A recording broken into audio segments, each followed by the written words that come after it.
다큐멘터리 역사를 찾아서 제558편 집현전 홍문관으로 부활하다.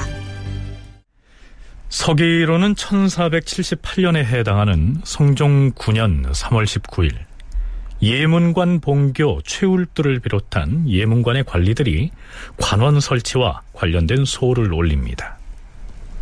주상전하, 생각건대 일찍이 우리나라에서는 예문관과 춘추관 등 양관을 설치하여 사한을 맡게 하고 또한 집현전을 설치하여 강론을 맡게 하였으므로 관직이 서로 혼동되는 일이 없었사옵니다. 하운데 세조조 때에 이르러서 집현전을 혁파해버리고 다만 예문관과 춘추관만을 두었사옵니다. 그러다가 우리 전하께서 즉위하시고 나서 집현전의 예 제도를 회복하려고 하셨사오나 집현전을 혁파한 것이 이미 오래되어서 갑자기 회복하지 못하시고 특별히 예문관에 수찬 이상의 15원을 설치하시고 봉교 이하의 관원들로 하여금 경영관을 겸하게 하셨사옵니다.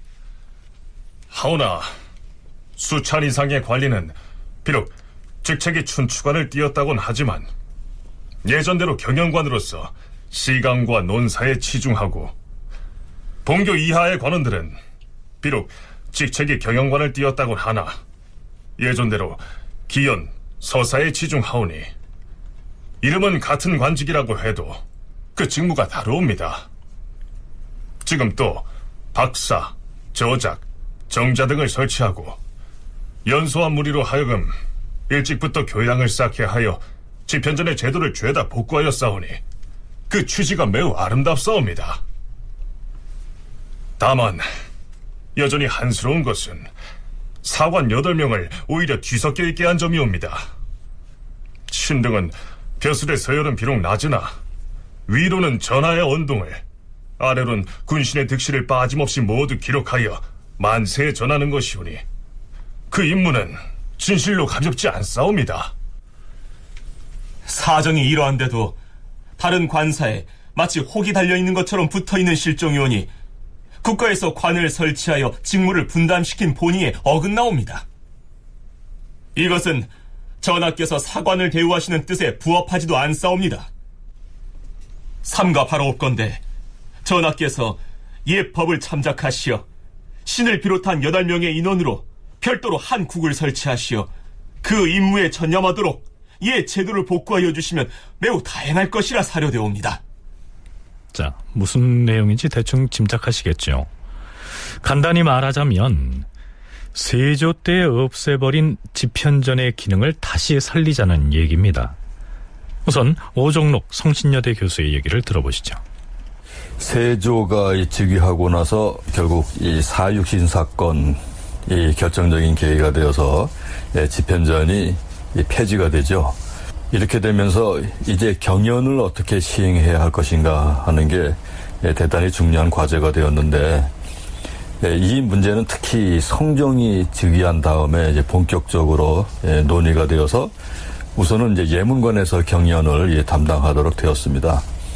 그런데 경연이라고 하는 거는 국왕의 그 하루 일정에 맞추어서 아침에는 조강, 낮에는 주강, 저녁에는 석강, 또 필요하면은 밤에 그 국왕이 불러서 만나는 야대까지 포함이 되기 때문에 경연과 관련해서 이 예문관에서 해야 할 일이 크게 이제 늘어나는 그런 상황이 되는 거죠.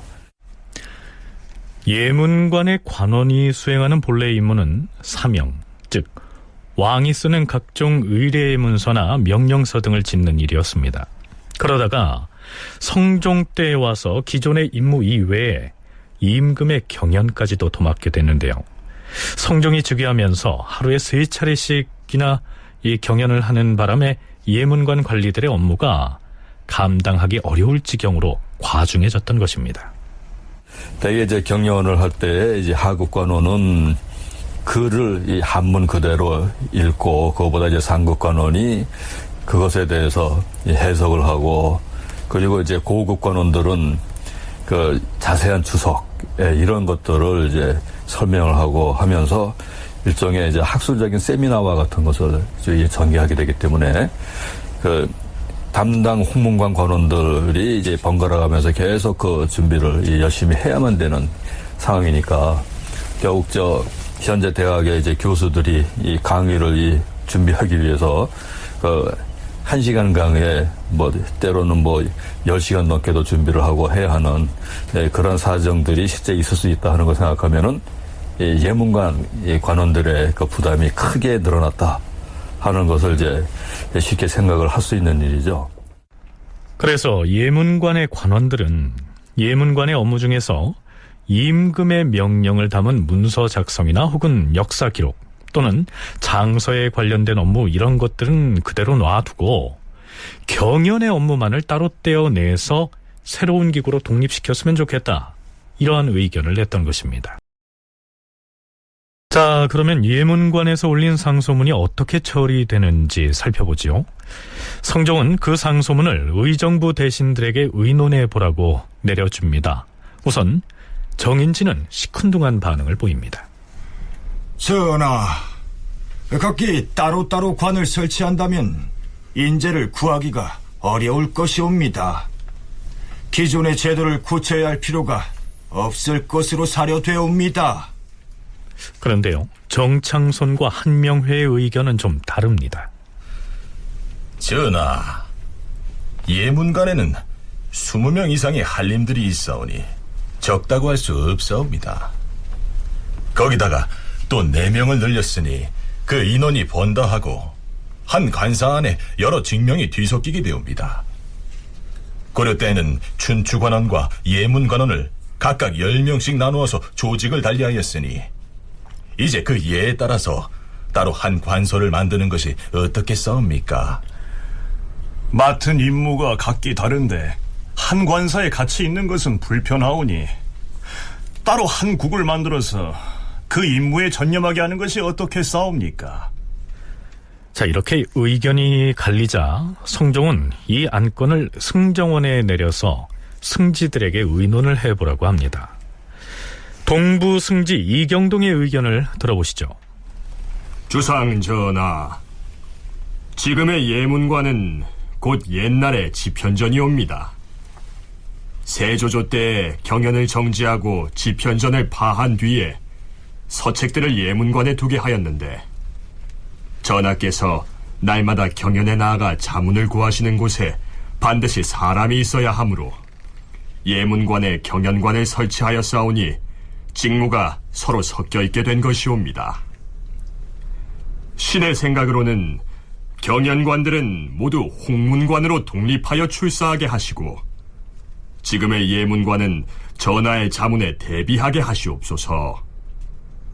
그리하면 각각의 직무에 충실하게 되어서 모두 옛 제도와 같게 될 것이옵니다. 네, 이외에도 많은 의견들이 중구난방으로 쏟아져 나왔지만 바로 앞에서 소개한 동부승지 이경동의 의견이 채택됩니다. 성종은 2조에 이렇게 명합니다. 예문관 부제학 이하의 각 인원을 홍문관의 관직으로 옮겨서 임명하고 본교 이하 8명은 예전대로 예문관의 직을 띠게 하며 이전에는 홍문관 직작을 도승지로 겸임하였으나 이제부터는 마땅히 예문관으로 옮겨서 임명하도록 하라. 이렇게 해서 새로 경연을 담당할 기관으로 홍문관이 탄생합니다. 여기에서 홍문관이 탄생했다라고 했는데요. 엄밀히 말하자면 홍문관은 예전에도 있던 기관이었습니다. 홍문관의 연원은 당나라에서 비롯되었다. 당나라에서는 서기 626년에 수문관을 개칭하여 홍문관이라 하였고 그 안에 학사와 직학사를 두었다. 직무는 도서를 수장, 정리, 교정하고 생도를 교육하며 조정의 제도와 의례에 관한 논의에 참여하는 것이었다. 우리나라에는 고려시대에 들어와 여러 관전의 하나로서 서기 995년에 숭문관을 개칭하여 홍문관이라 하였으며 그 안에 학사를 두었다. 조선에서는 세조 9년인 1463년에 양성지의 건의에 따라 장서각을 홍문관이라 했는데 이때 홍문관은 단지 장서기관이었을 뿐이다.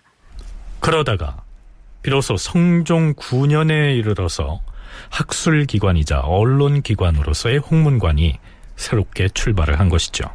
그 성종 9년에 과거 이제 집현전이 담당하던 경연 관련 업무들을 예문관에서 떼어내어서 이 홍문관으로 옮기게 되었던 것입니다. 그런데 이 시기 홍문관은 세조 때에 만들어져서 장서각에서부터 이제 바뀐 그런 형태로 되었기 때문에 장서 즉 책을 보관하고 그거를 이용할 수 있도록 하는 그런 이제 장서 기능, 이것이 중심이 되었던 관청인데, 여기서부터 경영 관련 그런 이제 관원들이 대거 여기에 소속이 되도록 하면서 이제는 이제 장서는 중심적인 기능이 아니고 이 경연이 더 중심적인 기능으로 바뀌는, 그러면서 이제 홍문관이 국가 차원에서 대단히 중요한 기구로 바뀌는 그런 변화가 이제 생기게 됐던 것이죠. 자, 그런데요.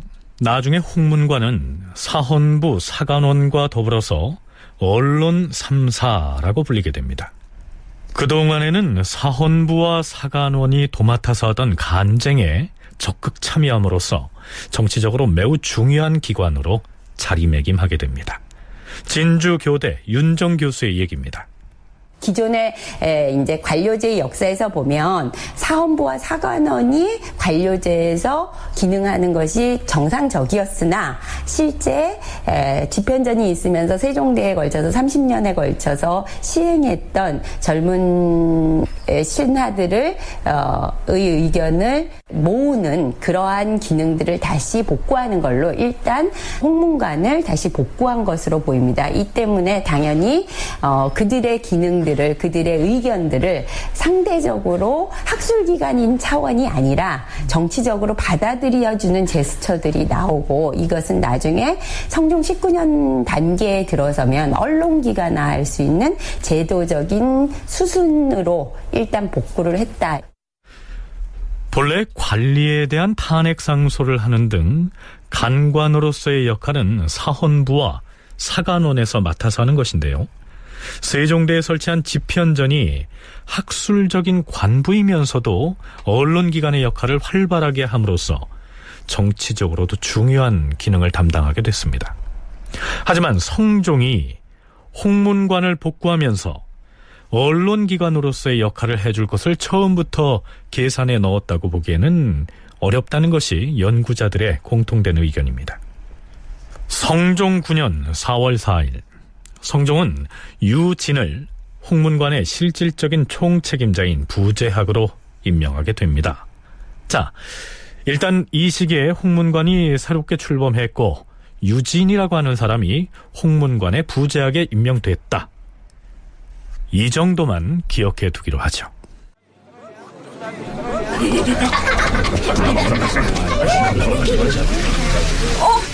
드디어 비가 오는가 보다. 어디? 정말이네. 비가. 아니, 이게 뭐야? 흙가루가 하늘에서 흙이 떨어지잖아. 오라는 비는 안 오고 이게 대체 무슨 일이야? 다 버렸네. 세상에 이게 무슨 재변이야. 그러게 말이야. 가뭄에 목이 타서 하늘만 쳐다보고 있는데 이것이 대체 무슨 병고인지 모르겠네. 어쩐지 불길한 예감이 드는구먼. 어서 집에 가더라고. 그래. 성종 9년 4월 초하룻날의 실록 기록을 보면요, 비우자와 흑토자 단 두 글자만 올라 있습니다. 세종대왕 기념사업회와 국사편찬위원회에서는 이 우토를 흑비가 내렸다라고 번역하고 있습니다. 하지만 오종록 교수는 비에 흙이 섞여서 내린 것으로 해석하는 것보다는 하늘에서 흙이 쏟아졌다라고 하는 편이 더 타당한 번역이라고 얘기합니다. 조선왕조실록에서 우토 하는 걸 흙비가 내렸다 하는데, 정말 비에 흙이 섞여서 내린 건지 말 그대로 그 번역을 하면은 흙이 내렸다입니다. 우설이라고 하면은 그거는 비와 눈이 아니고 그 우가 동사하고 설이 그 목적어가 돼가지고 눈이 내렸다입니다. 그래서 시기적으로 볼 때 이제 초여름 뭐 이 정도로 볼 수 있는 이 시점이어서 비에 흙이 섞였을 가능성은 많은데, 그런데 흙만 내렸다라고도 생각을 할 수 있는 이유는 이것이 이제 가뭄의 징조로 당시에 이제 판단을 했는데 임상홍은 이 가뭄의 징조는 이제는 끝이고 곧 비가 올 것이다. 여기에서 비우자는 내리다라는 뜻의 동사이므로 우토는 흙이 내렸다 이렇게 해석해야 옳다는 얘기입니다. 하지만 우린 대부분의 사서에 번역되어 있는 대로 흙비가 내렸다는 쪽으로 이해하기로 하겠습니다. 자, 어찌됐든 이 소식은 조정을 포함해서 온 나라에 알려졌고요. 성종은 의정부에 교지를 내립니다. 하늘과 사람의 이치가 같아서 상서로움과 제의의 응함은 오직 사람으로부터 감응되는 바이다. 우매한 과인이 한 나라에 임하여서 밤낮으로 공경하고 지어진 임무를 다하지 못할까 늘 두려워하였는데 지난달에는 지진이 있었고 이번에는 흙비가 내리니 이 재변이 생긴데 어찌 그 요인이 없겠는가. 과인이 알지 못하는 사이에 백성들로부터 조세를 과중하게 징수하였는가. 공역이 번거로웠는가. 형벌이 공정하지 못하였는가.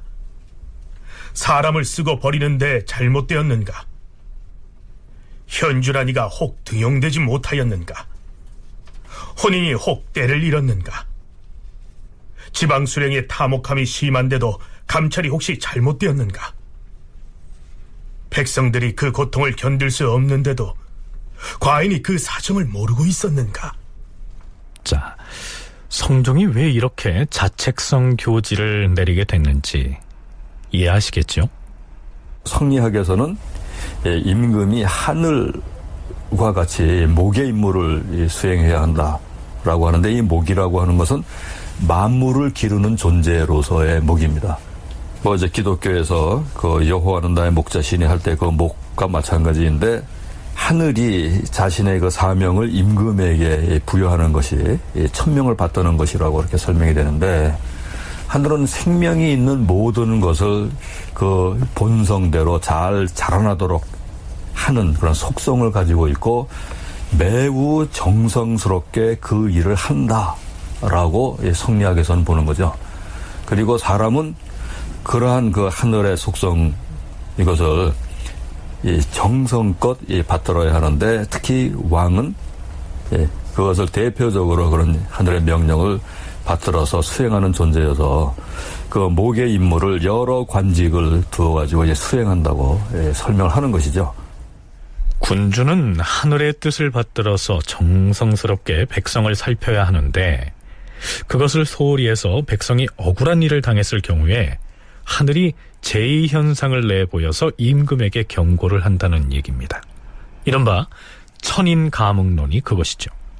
지도자가 잘못하면 하늘에서 견책을 내려서 청견을 내려서 아주 이채로운 현상들을 나타낸다. 근데 그 대표적인 게 아무래도 백성의 안위를 책임지는 국왕이다 보니까 가뭄이 들거나 무슨 자연재해가 나서 백성들이 살 수 없게 하는 건 총체적으로 당연히 왕정을 맡고 있는 국왕의, 국정을 맡고 있는 국왕의 책임일 수밖에 없으니까, 그런 징후가 나오면 일단 국왕이 어떤 정책을 잘했다 잘못했다를 떠나서 일단 국민들 앞이거나 신하들 앞에서 잘못했다, 자신들이 뭔가 부족한 게 있으니까 하늘에서 내려준 게 있다 해서 공구수신하는 모습을 보이는 것이 아주 일반적인 관례 수준이기 때문에. 자, 윤정 교수가 말한 공구수신한다는 말은 두려워하고 스스로 잘못이 없는지 돌아본다라는 뜻입니다. 그래서 성종은 이렇게 말하지요. 깊이 생각하건대 이 모든 허물은 실로 과인에게 있는 것이다. 하여 과인은 신료들의 직언을 들어서 천견에 답하고자 하니 서울과 지방의 대소신료에서 여염집의 소민에 이르기까지 나의 지극한 마음을 본받아서 제의를 일으킨 이유와 그 죄의를 그치게 할 방법을 숨김없이 모두 진술하라. 그러니까 성종은 모든 대소신료들에게 무슨 말이든 임금에게 직언을 하라는 구원의 교지를 내린 것입니다. 서울대 규장각 한국학연구원의 송웅섭 선임연구원의 얘기입니다. 자연재해가 일어나게 되면 왕은 천인가문론적 입장에서 하늘과 인간사가 서로 이제 연결되어 있고 그런 부분에서 왕의 어떤 정치라고 하는 것이 천재지변을 불러일으키는 굉장히 중요한 바로미터가 된다.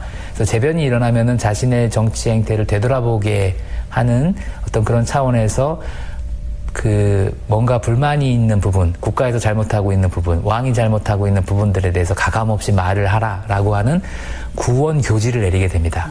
구원, 말을 구하는 것이죠. 그러면은 이제 대부분 신료들이 이제 발언을 합니다만 응지상소, 왕의 그런 뜻에 부합하는, 응하는 상소를 이제 올리게 되는데, 흑비가 내린 제2현상에 직면해서 성종은 그것을 타개하기 위해서 널리 직언을 구한다는 내용의 구원교지를 내렸고요. 그 교지에 따라서 신료들은 직언을 쏟아냅니다. 바로 이 직언들이 청요직의 젊은 신료들이 훈구 대신들과 한바탕 격돌을 벌이는 사태로 이어지죠. 성종이 구원교지를 내리자 우선 대간으로부터 쓴소리가 터져 나옵니다. 주상전하, 전하께서 후원에서 활 쏘는 것을 구경하실 때에 잔치를 베풀고 풍악을 썼다고 들었사옵니다. 신등은 온당하지 못한 일이라 생각하옵니다.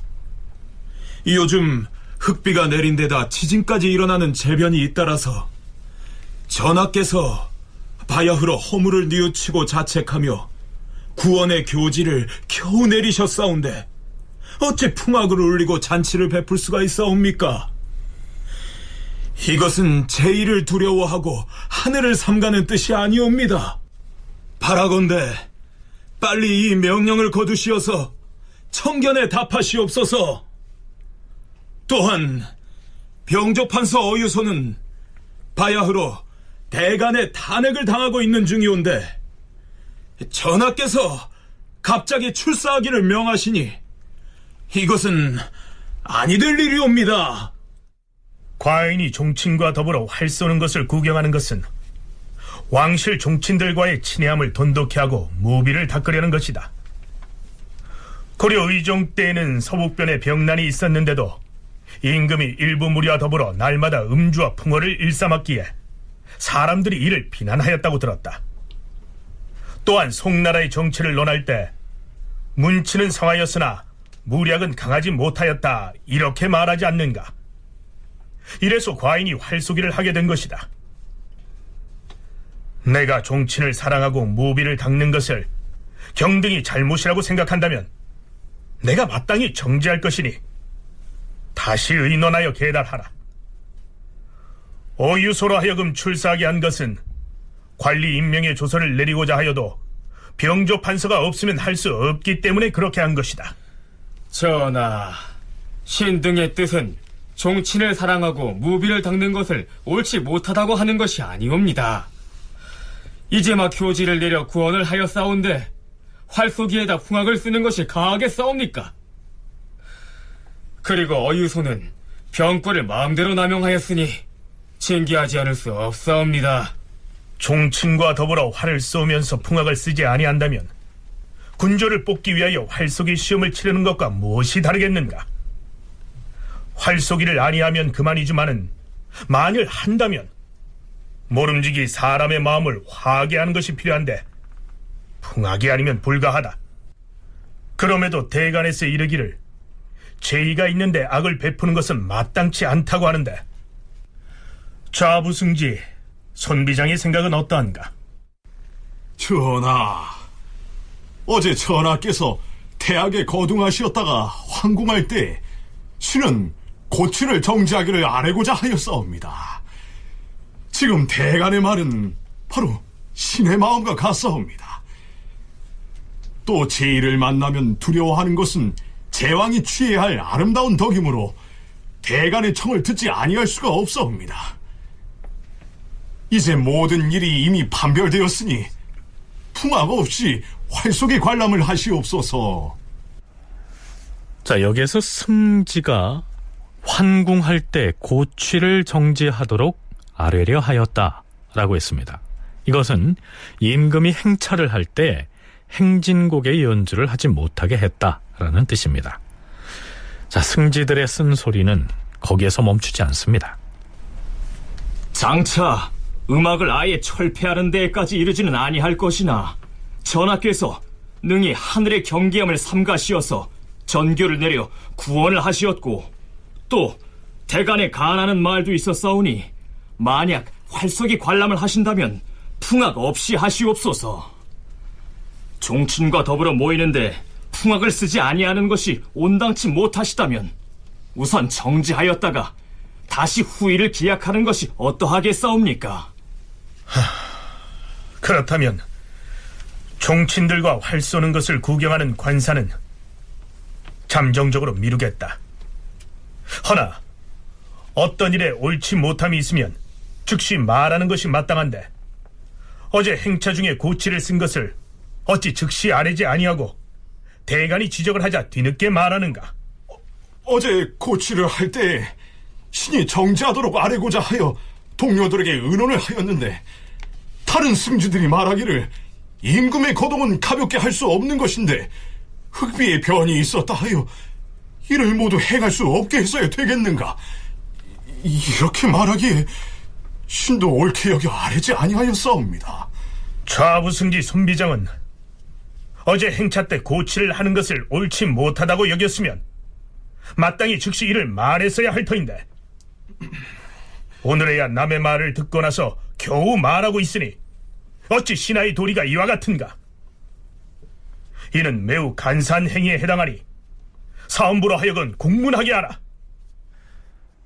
결국에 좌부승지 손비장은 임금의 행차 때 행진곡의 연주를 하는 것이 옳지 않다고 생각을 했으면서도 당시에는 말하지 않고 있다가 대간의 상소가 있자 그때야 말했다는 죄목으로 파면이 됐다가 4년여가 지난 뒤에야 복직이 됩니다.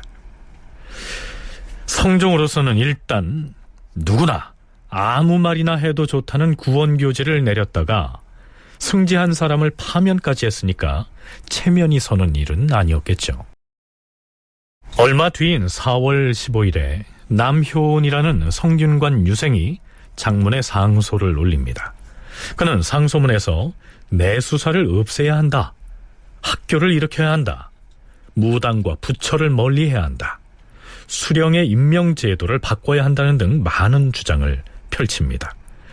그의 상소문 중에 등장하는 가벼운 내용부터 하나 살펴볼까요? 주상전하, 남자가 성장하면 아내를 두기를 원하고 여자가 성장하면 시집가기를 원하는 것은 고금에 통하는 도리이옵니다. 하온데 지금은 혼인하는 즈음에 서로 사치를 다투어 숭상하여서 남에게 이기기를 힘쓰기 때문에 양반가의 처녀가 혼인할 시기를 이뤄서 원한을 가진 자들이 많고 시집을 못 가게 되어서 원망하는 기운이 심하옵니다. 그것이 바로 천지의 화기를 상하게 하여 재변이 일어난 것이옵니다. 신의 어리석은 생각으로는 혼인 예물을 보낼 때 사치한 물건을 일체 금하고 나이가 20세가 넘었는데도 혼인하지 아니하면 부모가 있는 자는 부모를 문책하고 부모가 없는 자는 형제를 문책하고 형제가 없는 자는 일가 친척을 죄책하고 또한 형편이 어려운 사람에게는 음식과 의복을 주어서 혼례를 이루게 함으로써 혼자 사는 사람으로부터 원한을 사는 일이 없게 해야 할 것이옵니다. 그리하면 혼인 못한 자들의 원한의 기운이 사라지고 음양이 서로 화하여서 제의를 막을 수 있을 것이옵니다. 조선 전기인 이 시기에 벌써 호화혼수 풍조가 사회 문제가 됐음을 미루어 짐작할 수 있는 대목이죠. 그런데 남효온의 이 상소문에서 큰 파장을 불러일으킨 내용은 소릉의 복구를 주장한 부분이었습니다. 여기서 소릉은 단종의 어머니인 현덕 왕후 권씨를 일컫습니다. 문종의 왕비였던 권씨는 단종을 출산하다가 사망을 했는데요. 단종, 즉 노산군이 세조에 의해서 쫓겨난 직후에 권씨의 능인 소릉이 아예 파해져 버렸던 것입니다. 그 소릉을 다시 복구하라는 주장이죠. 자, 긴 내용인데요. 간추리면 이렇습니다. 신이 삼가 살피건대 세조대왕은 하늘이 준 용지로서 일월 같은 밝음을 가지시고 하늘과 사람의 도움을 얻어서 큰 어려움을 깨끗하게 타개하여 위태로운 종사를 안정시켰사옵니다.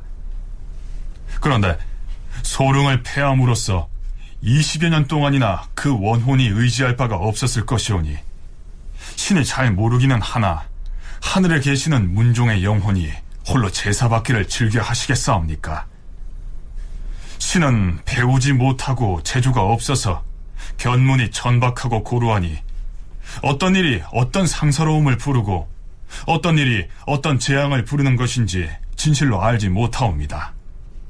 그러나 이를 상고하여 마음을 헤아리면 내 마음은 바로 하늘의 마음이며 내 기운은 바로 하늘의 기운이므로 사람의 마음과 사람의 기운에 순응함은 바로 하늘의 마음과 하늘의 기운에 순응하는 것이며 사람의 마음과 사람의 기운에 순응하지 아니하는 것은 바로 하늘의 마음과 하늘의 기운에 순응하지 아니하는 것이라 알고 있사옵니다. 하늘의 마음과 하늘의 기운에 순응하지 아니하는 것은 제의를 내리게 하는 원인입니다. 사람들은 말하기를 이미 허물어뜨린 신주를 다시 종묘에 드리는 것은 부당하다고 말을 하고 있사오나 마땅히 소릉의 존어를 추복하고 다시 예를 갖추어서 장례를 지냄으로써 민심에 부응하고 하늘의 견책에 답한다면 어찌 아름답지 아니하겠사옵니까? 단종을 낳다가 사망을 하거든요. 그러니까 이제 사육신 사건이라든가 이런 문제들은 사실 소릉하고는 아무런 관련이 없는 것이죠. 그리고 어떻게 보면은 종묘에까지 모셔져 있었던 문종의 왕비인데 그 자리를 세조가 이제 자신의 사적인 감정에 의해서 문종의 어떤 그 배필로서의 이 소롱을 종묘에서 이제 제사를 지내지 않게 했던 이 처사야말로 세조의 자의적인 권력이 어떻게 행사됐는가를 가장 이렇게 적확하게 파악할 수 있는 대표적인 사건이라고 얘기할 수 있는 것이죠. 그러니까 이러한 처사에 대해서 당시 사대부들 사이에서는 굉장히 많은 비판이 일었을 것입니다. 이게 꼭 뭐 세조 정권에 출사하거나 안 하거나에 상관없이 세조의 처사가 굉장히 부당한 것이라고 하는 비판의식이 굉장히 많이 있었고. 자, 그렇다면 이에 대한 성종의 생각은 어땠을까요? 성종 역시 세조가 어린 단종을 내치고 권력을 잡은 뒤에 단종의 모후인 현덕 왕후의 소릉을 파하고 또 종묘에서도 내쫓아버린 처사를 들어서 알고 있었습니다. 경희대 한춘순 교수의 얘기입니다. 성종도 할아버지에 대해서 자기가 계승은 했지만 무엇인가 거기에 대한 생각은 나름대로 있지 않았겠습니까? 그래서 구원을 했더니 그때 유학이었던 남여원이 내수사역파하고 또 훼손된 단종의 모후인 현덕왕후의 소릉을 회복하자고 청한 거예요. 그러니까 이것은 재변의 한 원인이 바로 소릉을 훼손한 것과도 관계가 된다는 취지로 읽혀질 수 있는 거죠. 성종 입장에서는 그렇게 받아들일 수가 있고 남현도 그렇게 생각을 했으니까 이렇게 썼던 거고요. 그렇다면 세조의 권력 찬탈을 도와서 공신에 책봉되는 등 출세가도를 달려온 한명회 등의 훈구 대신들이 보기에 이 소릉을 복구해야 한다는 남효원의 주장은 세조의 잘못된 행태를 바로잡아야 한다는 의미로 들렸을 텐데요. 어떻게 받아들이게 됐을까요? 다음 날 성종은 경연에서 경전에 대한 강을 마치자마자 남효원의 상소문에 대한 논의에 불을 붙입니다. 어제 유생 남효원이 상소하여 세조께서 소릉을 패한 문제에 대하여 이를 복구해야 한다고 하였는데 이는 선왕조 때의 일이므로 형편상 회복하기 어렵지 않겠소. 경들의 의견을 말해보시오. 주상 전하, 신이 그 상소를 보아하니 남효원의 말이 모두 지나쳐서 적절하지 못하옵니다. 채택하여 시행하기가 어렵사옵니다. 남효원은 한낱 유생으로서 감히 말을 함부로 하였사오며 큰소리 하기를 좋아하고 붕당을 만들고 말을 꾸며서 계책을 일삼으니 일개 유생에 불과한 이 부박한 선비를 원컨대 전하께서는 엄히 다스리시옵소서. 물론 남효원의 상소에는 지나친 말이 많았습니다. 소릉을 다시 세우는 일은 감히 신하된 자가 말할 수 없는 것이지요. 그러나 붕당을 만들었다는 것은 사실과 다릅니다. 신하가 감히 말하지 못할 바를 말하였사오니 청컨대 국문하시옵소서. 과인이 이미 구원하겠다고 교지를 내렸는데 만약 국문하여 죄를 준다면 신하들이 장차 감히 두려워서 말하지 못하게 될 것이 아니오. 하면 신료들의 뜻을 임금에게 상달할 길이 없어질까 두렵습니다. 성종은 남효원이 주장한 소릉복구에 대해서는 부정적인 입장을 비력하곤 있지만 이 남효원을 처벌해야 한다는 훈구 대신들의 주장 역시 받아들이지 않습니다. 자, 앞에서 생략하고 지나왔습니다만 남효원의 사항소문 중에는 성균관에서 유생들을 가르쳐온 원로들을 일컬어서 신이 그 사람에게서 도를 배우고자 하나 그 사람은 도를 알지 못하었고, 신이 그 사람에게 학업을 묻고자 하나 그 사람은 학업을 갖추지 못하였사옵니다. 성균관의 장관과 교수들을 보면 가르치기를 부지런히 하는 자는 한 사람도 없사옵니다. 동지사 홍정선과 임수겸, 그리고 성균관 대사성 권윤 등은 오랫동안 그 직임에 있었사오나 후학을 지도하여 성취시킨 공효가 별로 없사오니 경하게 밝고 행실이 단정한 자를 새로 골라서 가르치게 해 주시옵소서. 자, 이렇게 비난하는가 하면 성종이 새로 생긴 홍문관 부제학으로 유진을 임명하자 그에 대해서는 또 이렇게 공박합니다. 전하, 유진은 당상관의 벼슬자리를 꿰차고 있어서 받고 있는 녹봉이 적지 아니한데도 자신의 누이 한 명을 포용하여 양식을 주어 생활하도록 하지 않고 있사옵니다. 그가 풍속을 손상시키는 것이 이와 같사온데 하물며 아랫사람들에게는 어찌하겠사옵니까? 유진이 형편이 어려워서 고생하고 있는 누이를 거두지 않고 방치했다, 이렇게 비판하고 있는 것입니다. 이렇게 되자 유진은 임금을 찾아가서 스스로 죄를 받겠다고 나섭니다. 전하, 남효원의 상소에 이르기를 한 명의 누이를 용납하여 양식을 주어 생활하도록 하지 아니한다고 하였사오니 이는 필시 신을 가리킨 말일 것이옵니다. 신의 매부 조염은 바로 난을 일으켰던 이시애의 종제이옵니다. 이시애가 살해되고 조염도 죽자 온 집안이 흩어져 도망하였사옵니다. 그리하여 신이 누이와 같이 살고 있는 것이옵니다. 누이에게 딸이 하나 있으나 또한 정조를 잃어서 갑사 장순손의 아내가 되었는데 장순손으로부터 버림받고 의지할 곳이 없어서 남대문 밖 빈집에 기거하였사옵니다. 지금 누이는 안성에 있는 신의 농막에 살고 있는데도 남효원은 신을 가리켜 한 명의 누이를 포용하지 아니한다고 하였으니 신은 물러가서 죄를 기다리고 있겠사옵니다. 그것은 이미 지나간 일이니 죄를 청할 것 없을 것이요.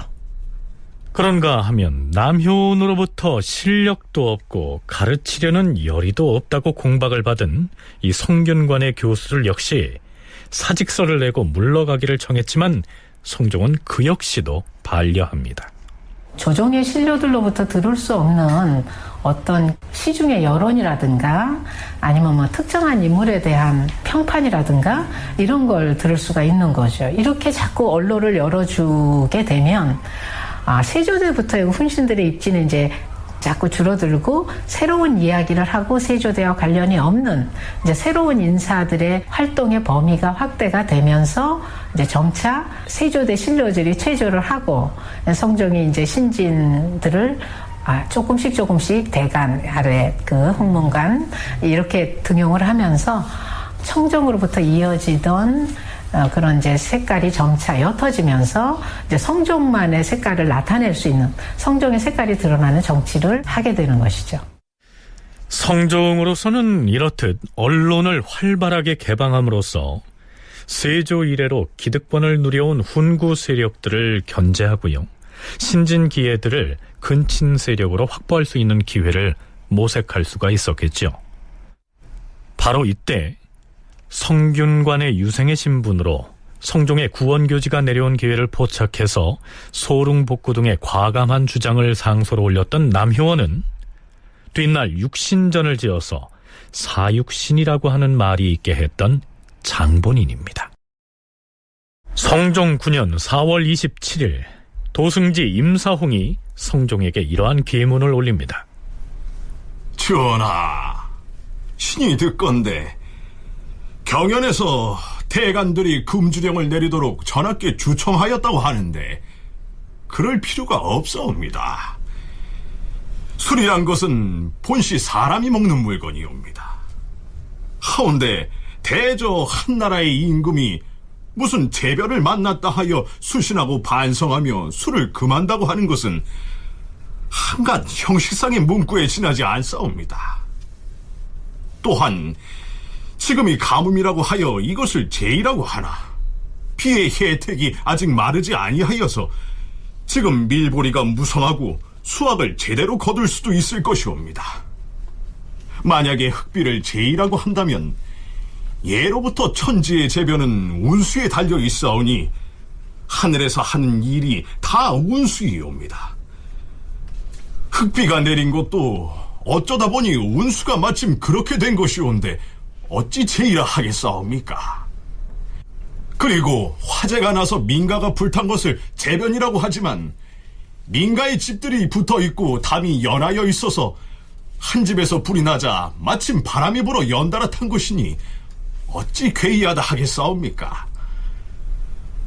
물론 이 몇 가지 일은 모두 밝게 드러난 지의가 아닌데도 갑자기 술을 금하는 것은 온당하지 못하옵니다. 전하께서 오늘 전지를 내리시어 술을 금하였다가 내일 비가 내리면 어명을 거두어들이시겠사옵니까? 요즘 날마다 종친들과 활쏘기 관람이 있는데 술이 없으면 그것이 옳겠사옵니까? 자, 어떻습니까?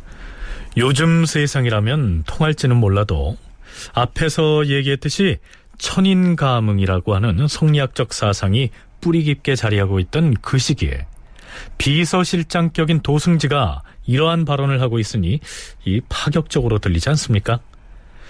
자, 내친 김에 좀 더 들어보죠. 주상 전하, 또한 전하께서 경회로에서 종친과 어울려 활쏘기를 하신 일을 두고 대간에서 또 문제를 삼았사옵니다.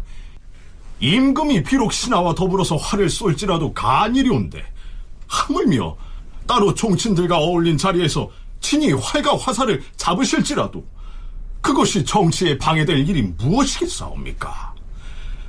또한 대간이 주상께서 신하들과 시를 짓는 것도 옳지 못하다고 하고 활과 화살을 잡으시면 그것도 옳지 못하다고 하니 그렇다면 문무의 체주를 아예 없애버려야 옳겠사옵니까?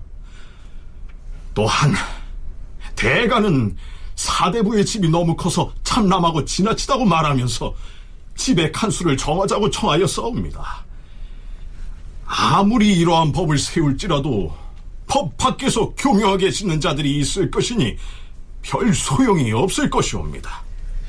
자, 흑비가 내리고 민가가 불타는 등의 제의와 재변을 맞이해서 모름지기 임금이 하늘을 두려워하고 스스로 돌아보라고 하면서 대간에서 상소를 올렸던 것인데요.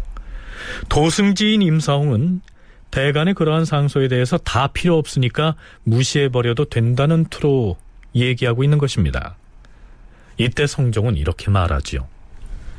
대간이 과인으로 하여금 비록 재변이 없을지라도 항상 경계하고 두려워하도록 간하였으니 이는 어려운 일이 아니므로 과인이 그대로 따른다 해도 불편한 것은 없을 것이다.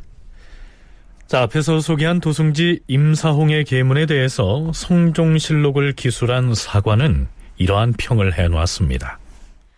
예전부터 충성으로 가난한 자를 비방한다고 이르고 깊은 계책을 하는 자를 요망한 말이라고 이르는 경우가 있었다. 충성된 말과 깊은 계책을 오히려 비방하고 요망한 말이라고 하는 것은 아첨하는 말로서 스스로 몸을 파는 것이다. 임사홍은 가뭄의 징조가 있으나 비가 늦은 것이 아니라고 하고 보리도 수확이 있다고 하며 흑비는 운수로 그렇게 되는 것이라고 하였을 뿐 아니라 화재가 있었음은 민가에서 실화하여 여러 집이 연달아 탄 것이니 좋기 괴할 것이 없다고 함으로써 군주를 속였으니 옛날의 아첨한 말로 스스로 몸을 파는 자와 무엇이 다르겠는가. 도승지 임사홍이 임금에게 올린 이러한 계문은 커다란 파장을 불러옵니다. 진주교대 윤정 교수는 임사홍의 입장에서 보면 이러한 태도를 견지하는 것을 이해할 수도 있다고 말합니다. 비가 내리는데 흙이 섞여 있는 거라서 뭐 커다란 무슨 가뭄이 나거나 일단 뭐 자연재해가 일어났다라고 판단하지 않을 수 있는 요소일 수 있습니다. 거기에다 특히 도승지의 입장에서 보면 이제 친정이 시작되고 얼마가 안 됐는데 그게 자연재해라고까지 인정을 하면 굉장히 미묘한 상황이 있으니까 도승지의 입장에서는 그렇게 커다란 일은 아니다라고 이제 제지를 한 수준이었던 것 같은데요. 이거에 대해서 당연히 대관들은 이런 하늘이 청견을 내렸는데도 도승지가 나서서 오히려 국왕에게 공부 수신을 청해야 되는 입장인데 무시해도 된다라고 하는 태도는 올바르지 않다라는 견해를 가지고 있는 것 같습니다. 자, 비에 흙이 조금 섞여서 내렸다고 해서 그것을 무슨 대단한 재변인 것처럼 상소문을 빗발치게 울려대는 대간에 대해서 뭐 얼마든지 다른 견해를 가질 수도 있지 않을까요? 그리고 무엇보다 성종이 이제 막 친정을 시작해서 직접 정사를 챙기고 있는 상황이었는데 하늘에서 정치를 잘못했다고 해서 그 신호로서 천재지변을 일으켰다면 하늘이 성종의 임금 자격에 문제를 제기한 것이다, 이렇게 볼 수도 있지 않을까요? 그랬기 때문에 도승지 임사홍은 한사코 흙비가 내리거나 화재가 발생한 것을 두고 별것이 아니다 라고 말하고 있는지도 모릅니다. 그런데 임사홍은 의정부 대신들을 만나서 의논한 결과를 가지고 경연에 참여해서 여전히 대간들의 방자한 태도를 성토합니다. 과인이 교지를 내린 내용이 번거롭고 어지러우니 그 요지만 뽑아서 고치는 것이 좋을 것 같다. 또한 대간이 말하기를 지금 지방의 수령들은 모두 적당한 사람이 아니며 내직은 중히 여기고 외직은 가볍게 여긴다고 지적을 하니 과인이 적임자들을 골라서 외직에 제수하고자 하는데 도승지 생각은 어떠한가? 지당하신 말씀이옵니다. 그러나 임금은 때에 따라 적당하게 법을 제정해야 하오며 내외의 벼슬을 경중 있게 하는 것은 불가하옵니다.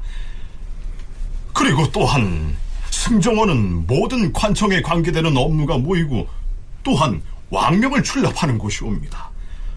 어찌 외직을 중의한다 하여 내직에 있는 사람을 뽑아갈 수 있겠사옵니까? 사람을 밝게 하는 것은 예전 임금도 어려워하였사온데 만약 말만 듣고서 사람을 취한다면 무릇 임금에게 말을 올리는 자는 모두 착한 말만 아뢰되 그 일을 행함에 미쳐서는 말과 행실이 어긋날 것이니 사람을 아는 것과 사람을 쓰는 것이 또한 어려운 것이 아니겠사옵니까? 또한 신은 생각하건대 재변이 있은 뒤에라야 몸을 조심하며 마음을 닫고 반성하는 것이 옳은 이치이온데 분명하게 나타난 지위도 없는데 갑자기 술을 쓰는 것을 금하는 것은 온당치 못하옵니다. 가뭄의 징조가 있다고 하였으나 벽국식이 타죽지 아니하였사오며 흑비 역시 제의라 할 수 없사옵니다. 또한 활을 쏘는 것은 술의 힘을 빌리는 것이므로 술이 없으면 할 수 없사옵니다. 술은 오직 곡식만 허비하니 금하는 것이 옳다. 전하, 요즘 대간들이 말을 매우 가볍게 하니 대간의 말을 다 따를 수 없사옵니다. 만일 대간의 말이 마땅치 못하면 이따금 마땅히 그들을 견책하는 것이 옳사옵니다. 대간이 간언을 하는 것은 진실로 아름다운 일이다. 그 취하고 버리는 것은 과인의 마음에 달려있다. 임금의 위엄은 천둥이나 벼락에 비할 것이 아닌데 만약 말을 하라고 했다가 꾸짖고 벌을 준다면 누가 감히 직언을 말하겠는가? 자, 노회한 도승지인 임사홍이 이제 막 친정을 시작한 젊은 임금을 좌지우지하고자 하지만 성종 역시 만만치 않게 중심을 잡고 있는 모습으로 읽히지 않습니까? 그런데요, 이 모습을 심상치 않게 지켜보고 있는 눈들이 있었습니다. 바로 얼마 전에 새로 출범한 홍문관 관원들이었습니다. 홍문관 부제학 유진을 비롯한 관원들이 기존의 예문관 관리들과 더불어서 사태를 논의합니다. 자, 다들 이쪽으로 모여 앉아보세요. 지금 도승지 임사홍의 행태를 도저히 두고 볼 수 없습니다. 그렇습니다. 얼마 전에 지진이 일어난 데 이어서 흙비가 내리고 미인과 여러 채가 연달아 불에 타는 등 제2현상이 심상치 않은데, 대간이 아무리 상소를 올려도 도승지가 대간의 의견을 차단하고서 임금의 눈과 귀를 가리려 하고 있어요. 우리 홍문관이 예전 세종시절의 집현전이라면 이와 같은 사태를 맞이해서 어떻게 행동했을까를 새겨보아야 합니다. 도승지 그자를 탄핵하는 상소문을 작성합시다. 그래야지요. 우리 홍문관에서 올리는 상소문은 대간에서 올리는 상원 상소와는 달라야 할 것입니다. 그럼요. 자, 그럼 상소문에 담을 내용을 의논해 봅시다. 자, 이렇게 해서 훈구 세력을 상징하는 도승지 임사홍과 젊은 대간의 다툼에 새로이 진영을 갖춘 홍문관의 관원들이 뛰어들므로써 이른바 흙비가 내린 일로 시작된 다툼이 새로운 국면을 맞이하게 된 것입니다.